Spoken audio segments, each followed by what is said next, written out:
So most of us face this problem. हम कोई एक टॉपिक को पढ़ते हैं, उसे याद करते हैं और कुछ समय बाद, कुछ दिनों बाद हम उस टॉपिक को भूल जाते हैं।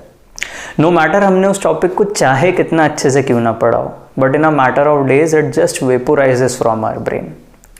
और इस वीडियो में हम इसी प्रॉब्लम को समझेंगे और उसके सोल्यूशन के बारे में बात करेंगे। So hello, if you are new to this channel, my name is Ajinkya and I am a second MBBS student at LTMMC Mumbai. Welcome to MedSeed MBBS. Here we post stuff like this and also medical lectures. So please subscribe if you find the content useful. So as I said, सबसे पहले हम इस problem को समझेंगे और उसके बाद उसके सॉल्यूशंस की तरफ पढ़ेंगे। So let us start with the curve of forgetting. ये एक ऐसा कर्व है जो हमें बताता है about the decline in memory retention with respect to time. समय के साथ साथ हमारी जो मेमोरी जो स्टोर्ड है वो कैसे कम होते जाती है। ठीक है, अब ये कर्व तब भी वैलिड है when we don't make any second attempt to retain the memory which is stored in, right. मतलब हम कोई कोशिश नहीं कर रहे, हमने एक बार पढ़ लिया, अब वो रह गई है मेमोरी स्टोर होके, हम कोई सेकंड अटेम्प्ट नहीं कर रहे। तो ये कर्व एक्सप्लेन करेगा वो मेमोरी कैसे समय के साथ साथ कम होते जाती है। तो as we can see from the curve, almost 50% of information is lost. आधी इंफॉर्मेशन चले जाती है एक दिन के अंदर अंदर जब हम उस टॉपिक को पढ़ते हैं।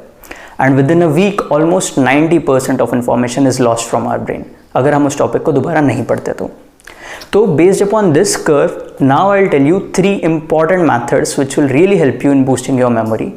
तो चलिए शुरू करते हैं। Method number 1 is what I call distributed efforts. ठीक है, I will explain this with the help of an example. अब मान लीजिए आप एक चैप्टर पढ़ रहे हैं, let's say protein metabolism. Now studying this topic in a day, उसे पूरा क्रैम करके उसे एक दिन में पढ़ने के बजाय आप क्या कर सकते हैं कि you can plan and spread it out over a course of few days. इससे क्या होगा, इसके एडवांटेजेस हम देख लेते हैं कि जब भी कभी आप उस चैप्टर के टॉपिक्स नेक्स्ट टाइम पढ़ेंगे, मतलब आपने कुछ टॉपिक आज पढ़े और जब आप कुछ टॉपिक उसके कल पढ़ेंगे तो सबकॉन्शियसली आपके पुराने टॉपिक आपको याद आते रहेंगे।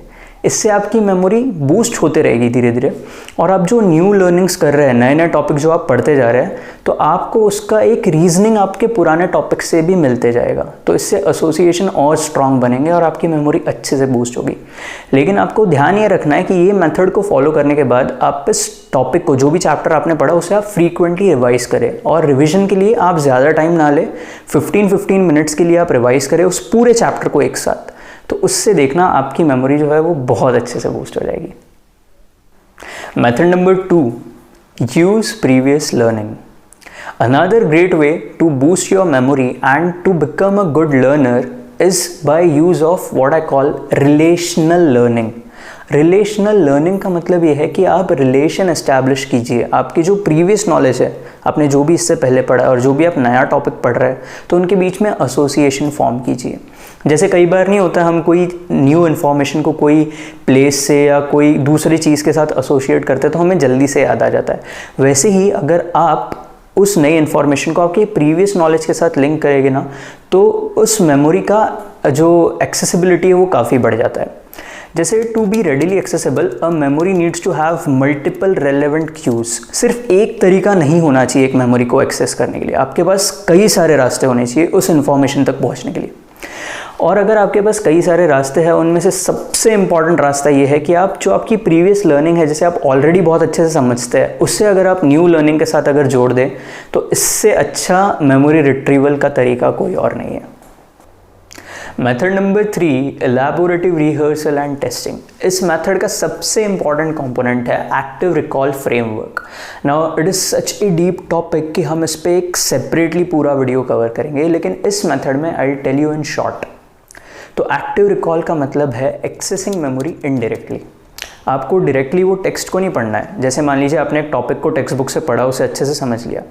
अब सेकेंड रीडिंग में आपको वापस वही टेक्स्ट को ना पढ़ते हुए आपको उस टॉपिक से रिलेटेड क्वेश्चंस या फ्लैश कार्ड या कोई क्विज सॉल्व कर लेनी है। इससे क्या होगा, सेकेंड रीडिंग में आपको एक एक्टिव फीडबैक मिलेगा। आप पैसिवली रीड नहीं करेंगे, आपको एक एक्टिव फीडबैक मिलेगा। तो इससे आपकी मेमोरी बहुत अच्छे से स्टिमुलेट होगी। अब अगर आपके पास भी कोई ऐसे मेमोरी बूस्टिंग के तरीके हैं, so please share it with us in the comment section, we'd be glad to hear it. And thank you so much for watching this video. So अगर आपको हमारा ये सब कंटेंट अच्छा लगता है, please subscribe and give it a thumbs up. So take care, stay home, stay safe. Thank you so much.